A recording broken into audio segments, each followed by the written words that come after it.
I recently filed a case on behalf of a local Cincinnati woman against Conagra involving one of the most common consumer products that many households will find in the kitchen.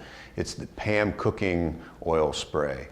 And most consumers are unaware that PAM cooking spray, number one, contains a propellant that causes the spray to leave the can. Well, that propellant includes propane and isobutane, which are known flammable ingredients.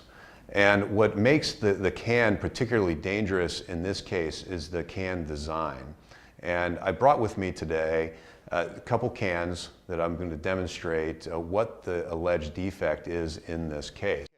So I brought with me 3 cans today. I want to show you the difference between several of them. The first one that I have is a PAM cooking oil spray can. This was purchased at a local Kroger. And if we can look at the bottom of the can, you can see that it has a smooth, uniform bottom to the can. There are no vents in the bottom of this can.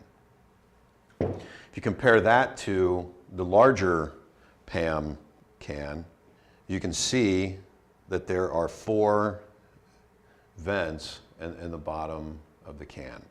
And what can happen is if the can is located in close proximity to the stove, as would be expected for a product that's sold and marketed for use in the kitchen, that the can overheat and the vents in response will open up, and the propellant that's inside, which contains flammable components of isobutane and propane, will get out of the can and can come in contact with an open flame.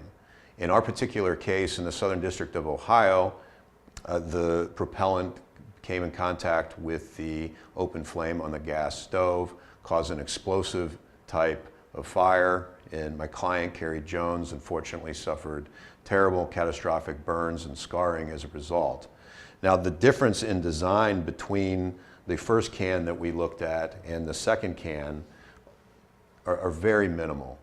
The fact is that there's no added benefit to adding these vents into the bottom of the can.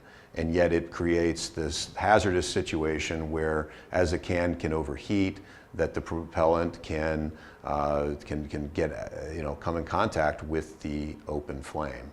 And this lawsuit is addressing those risks. We're aware of other instances around the country where the exact same mechanism occurred. So if you or anyone you know has experienced an incident that's similar to this, please get in contact with us so we can discuss the similarities there, and I'd be happy to answer any questions that you have.